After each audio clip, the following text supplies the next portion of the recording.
Every operation has an opposite. The opposite of addition is subtraction, and the inverse of a function is exactly that. It's the opposite of the function. It undoes the function and returns you to the input. So for this function machine, the inverse would add 2 and divide by 5. So 13 add 2 is 15 and divide by 5 is 3.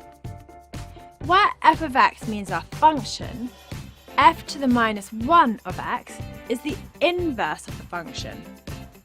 Let's have a look at how I found the inverse of the function to be x plus 2 divided by 5.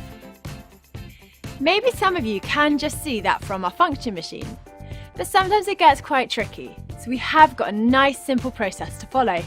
Start by writing the function as y equals. Switch your x and y's around so they just switch places.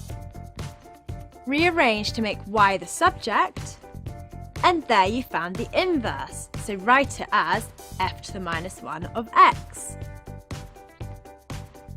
Here's one for you to do. I'll leave this example on screen so you can follow the steps.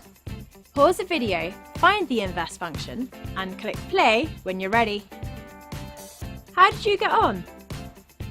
You may have also got f to the minus 1 of x equals 4 divided by 3x plus 2/3. This is just because you did your rearranging a little bit differently. So here's another one for you to do, but this time without any steps on screen. Don't worry about this little bit for now, just ignore it. It's just telling us that the domain is any value of x that's bigger than 3.